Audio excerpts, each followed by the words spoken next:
Hey guys, welcome to the show. Today we're checking out 1-bit quantization for models. So previously we did turbo quanting for the KV cache. Now we're doing for the Model N. And these guys, Prism ML, on April 1st of all days, they decided to release their 1-bit Bonsai.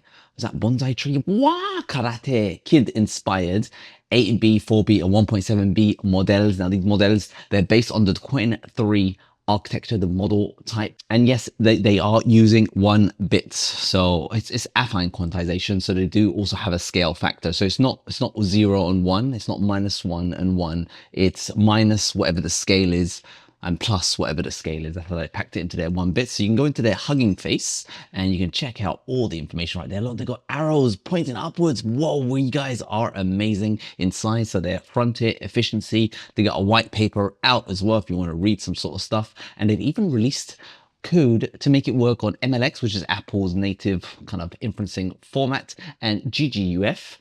And if you're interested in this stuff, they do say that there is a current limitation with Apple's version because it uses two 16-bit values. They use a scale and a bias, whereas GGUF, that one only has the scale, so it's slightly less bits per weight, 1.125 versus 1.25. So it's not 1 bit, it's 1.125 at the best.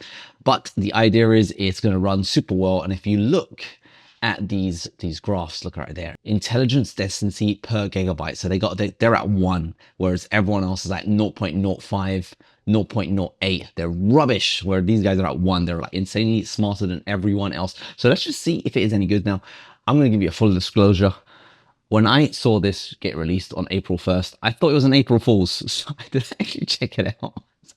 Ended up checking it out because someone was complaining that it's not working on Inferencer, but as you can see, it is now working on Inferencer. Yo, this is Ash from the future, and if you guys want to play along, I've actually uploaded 2-bit editions of this model so you guys can actually play with it with the current version without having to wait for an update.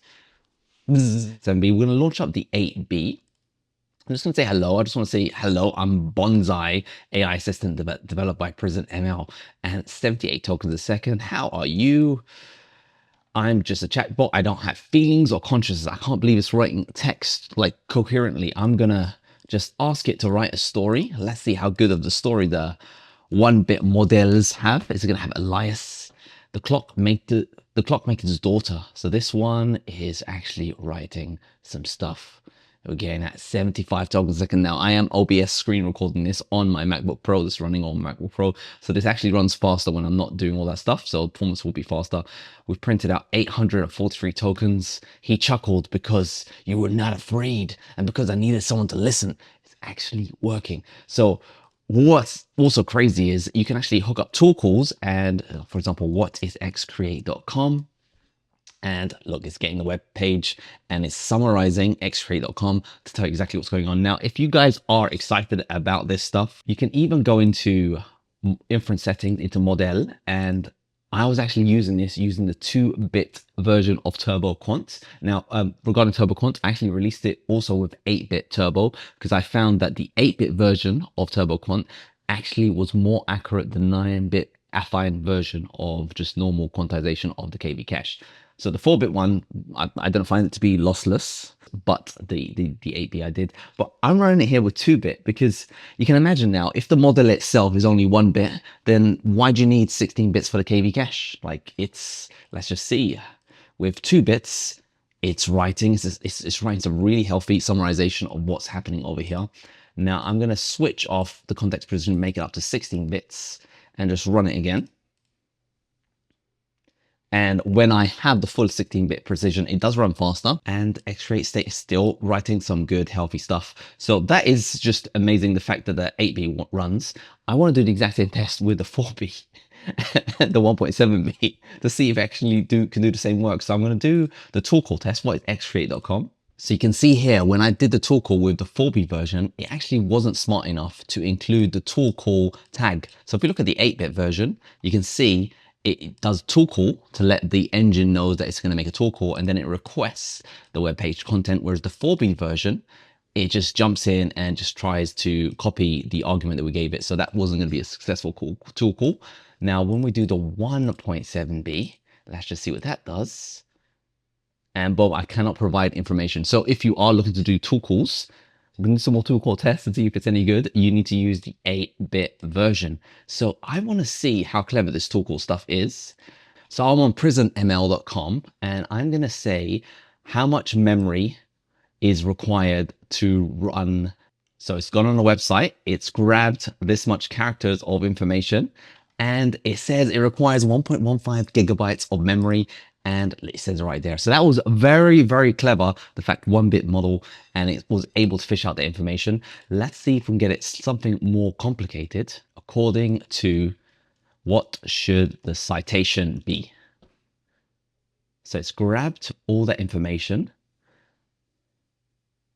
and it says the citation should be prismML, and that isn't the citation. So we can see here, looking at the results they actually got back, it actually didn't include the citation. So it hallucinated that citation for you, but it is a 1-bit model. I mean, let's just look at our context window. This is a 16-bit. We use 5 gigs of memory andios, 6,000 context tokens at almost 1 gig of memory. Now, let's just switch it back over to 2 bits for the turbo. Let's just see if it will still get me the same sort of information. Yes, the citation format is appropriate and standard. So I'm going to clone that window and just run that last bit with 2-bit. And it's still, look at that, it's still outputting very coherent output at 2-bit quantization of the KV cache. So it's very impressive that you can do this much intelligence at smaller memory footprints. But now I want to see how good is it at logic. So I'm going to ask it the car wash question. Now, most models get the answer of this wrong. This one doesn't actually have a thinking mode as far as I can get it to run. I tried enabling it and it just doesn't want to work. But most bigger models get this answer wrong. This is the car wash test. The car wash is 50 meters from my house. Should I drive there or walk to get my car washed? And it is coming up. The recommendation, since the car wash 50-minute walking is a great option. Let's just see if we can shake it into memorandios. Let me clarify. If the car wash is walking is a valid and practical choice, driving is also a valid option. So no, it failed on that one. I mean, what did you expect, really? The surgeon is the boy's father. Let's just see if they're going to agree. And it does agree. Look at that. This tiny model is actually smarter than most super smart, dense, amazing MOE models as well, because it actually gave me the answer that the father is the boy's father. The initial riddle answer of this one is that the surgeon is the mother. It's to do with gender biases. So most of the bigger models with the super training data, they get this one wrong. But this one, look at that. It was confident, 100% certain it was the mother. Actually, we should really look into the... And then I'm going to turn off the context precision. And I'm also going to give it a temperature of 1 to let it be a bit more creative with its responses. And it still came up with the boy's father, and the probabilities is also 100% the boy's father. We can see that, let's just look at the entropy. It was going to say saying instead. Parent, it was going to say father instead of parent. So you are still getting a nice probability distribution. It's not just like on or off kind of situation. That's really, really good. Let's just see if it can handle some really important decisions. So the trolley situation, and it's kind of giving me the Wikipedia kind of answer, and the answer isn't clear. It depends on the ethics framework. So it wasn't actually able to fish out that the people on the track were already passed away. So it makes this an easier answer to get. But look at that, it's printing. It's not like crazy garbled up responses. It's very, very coherent. So if this is kind of like an edge device model, it'll be really good. Now, you guys really want to test it on coding or the OpenClaw? You want to test it on OpenClaw. But let's do some coding first to see how good it is. So make me a 3D version of Flappy Birds using 3JS. Is that going to work? That's not going to work. And I'll just do snake. So snake, yep, didn't work. Flappy Birds, we got runtime errors. And 3D Solar System, yeah, what was you expecting? It's not going to... So I'm going to go on the chat gypped and I'm going to say 10 easy programming questions in various languages.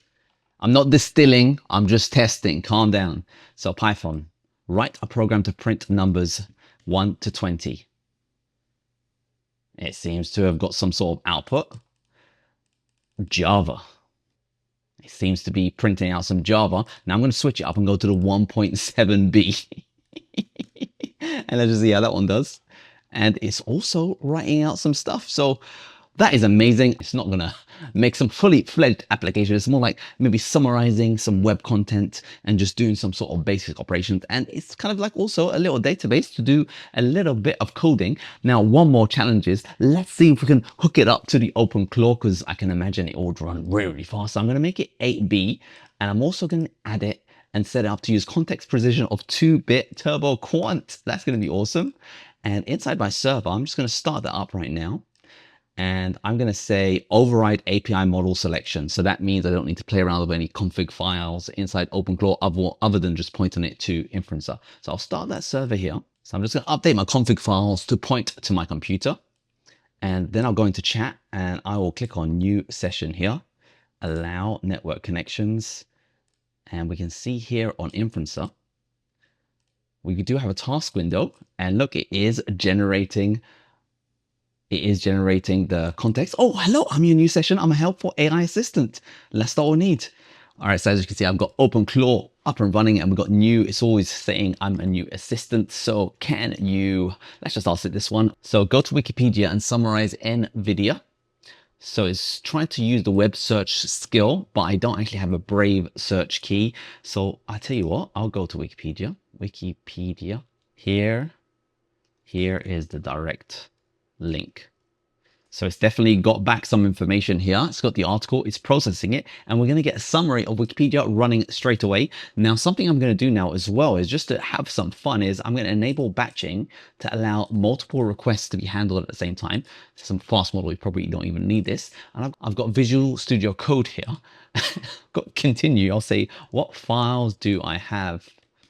So it's prompt processing the NVIDIA request from Wikipedia. And then as soon as that's done, it's going to hit both responses at the same time. We're going to see what happens. And boom, as you can see, it's summarizing both websites at the same time. So these are the files that I've got on my systems.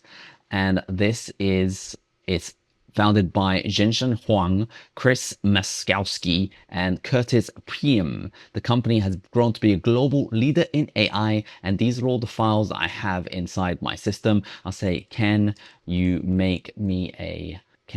show me how to make a function in C++? Boom, it's written out that function straight away. And can you tell me a little bit more? Hit autocomplete on macOS. So now it's doing a memory search. I don't have access to external tools or API from all. Okay, so it's having a little bit of a strop about trying to give me some more information about NVIDIA. But as you can see, it is doing something. It's making some tool calls, give me some sort of information, making my life exciting. And we also got it doing as a coding agent, and it is working. And this is that 1-bit quantization. So what do you guys think of concentrating intelligence? This is Prism ML. They got the 1-bit Quant 3 based 1-bit model, the Bonsai Karate Kidio. And it's going to be fun to see if this is going to go anywhere. And we saw it even mixing up with a 2-bit TurboQuant, and there was coherence there. So it could be exciting stuff ahead. Hope you guys found this video useful and enjoyed the show.